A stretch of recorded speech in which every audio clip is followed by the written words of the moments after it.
Hello and welcome back to my English learning channel. I'm Janti as usual. Today we are studying part 2 about modal verbs in English. Last time we learned more about modal verbs in English part 1. Today we are learning part 2. Then we are going to talk about the use of should, would, shall, ought to, and need to. So let's just get started. Should. When do we use should? This should is used when giving advice or when recommending. So you see we have advice and recommendation. Then when we are giving advice to someone about something to do, or when we are just recommending someone to do something, we use this should. Examples. You should speak loudly in class. You should speak loudly in class. So this means it is better, or it is I'm just giving advice to speak louder in class. So it is good, or it is better to speak louder in class. Or you should drink more water. You should drink more water. So this means that you are being given advice to drink more water because it is healthy. Yes. Number 2, we have would. Would is used when expressing a polite request, hypothetical situation, or past habit. So what does it mean? This would can be used up when we are requesting something in a polite way, or when we are just posing a hypothetical situation, or when we just express the past habit. So we have here some proposed examples to make it more clear, just to make it clearer. For example, we have, would you open the window please? So this is polite request. Would you open the window please? Then you see it is a request in a polite way. Number 2, I would travel more if I had money. So then why do we just call it hypothetical situation? It's just because we are imagining. So this happens in imagination. You are just declaring about something to be done, but which cannot be done because there is another condition which is not happening. So for example, when I said I would travel more if I had money, so this means that I cannot travel because I don't have money. So this is the reason why we just call it hypothetical situation. So this is unreal or unreal situation. It is imaginative situation. You only imagine about it, but not just the true. When you say hypothetical situation, this means that we talk about something that is unreal or that is imaginative.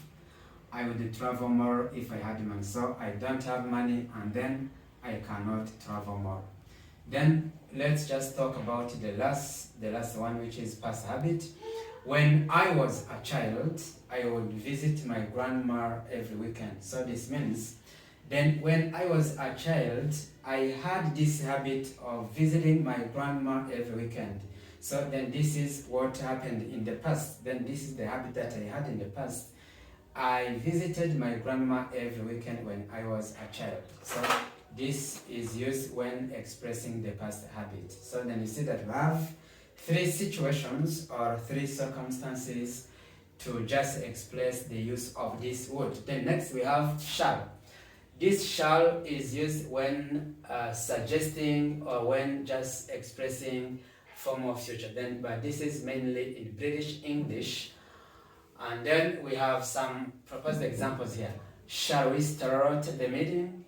Shall we start the meeting? So this means you are suggesting then, could we now start the meeting, or should we start the meeting, or would we start the meeting in a polite way? Then here we are just suggesting, we are giving suggestion, shall we start the meeting now?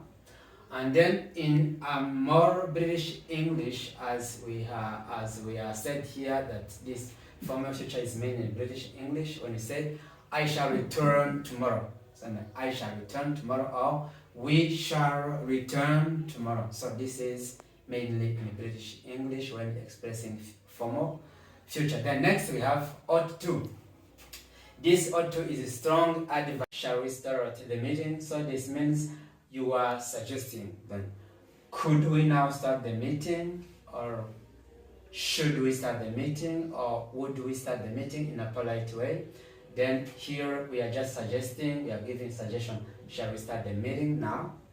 And then in a more British English, as we are said here, that this formal future is made in British English, when you say, I shall return tomorrow. So I shall return tomorrow, or we shall return tomorrow. So this is mainly in British English when expressing formal future. Then next we have ought to.